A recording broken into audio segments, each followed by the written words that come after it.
तलखियां खत्म होंगी तो आप उनको यहूदी लॉबी से दोबारा मुसलमान लॉबी में कैसे लेके आएंगे? एक बात ज़हन में रखें, अगर हमने बरसग़ीर की सियासत में किसी को अंग्रेज़ का एजेंट कहा है या हमने आलमी सतह पर किसी को अमरीकी एजेंट कहा है तो ये उन्वान है, ये उन्वान है, ये गाली नहीं है।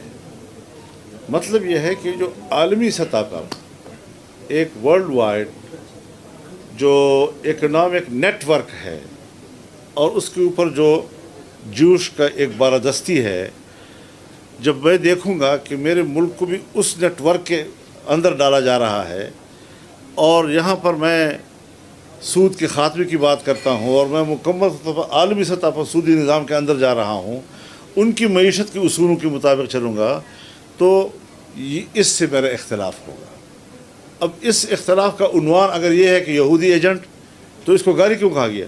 उसको संजीदगी से लेना चाहिए था, मुझसे पूछना चाहिए था कि आप ये बात क्यों कह रहे हैं।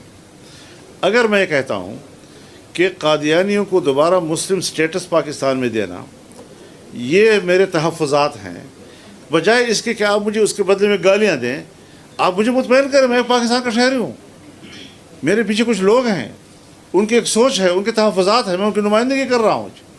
अगर मैं कहता हूँ कि पाकिस्तान में मगरबी तहज़ीब को फ़रोग़ दिया जा रहा है और हमारी इस्लामी और मशरक़ी तहज़ीब जो है उसका ख़ात्मा किया जा रहा है, इसके बदले में गाली देने की बजाय मुझसे पूछा जाए, मुझसे बात की जाए। सियासतदान का काम यही होता है।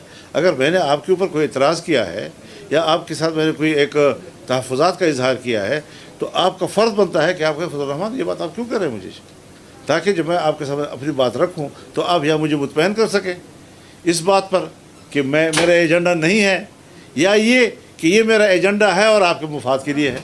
कुछ तो करना पड़ेगा ना जी। तो ये चीज़ें जो है इनको सियासी तौर पर हम ले रहे हैं और आज जब उनके लोग आए हैं, अगर ये लोग 12 साल पहले भी आते तब भी मेरा यही एटीट्यूड होता और अगर आज आए हैं तब भी मेरा वही एटीट्यूड। बहुत शुक्रिया।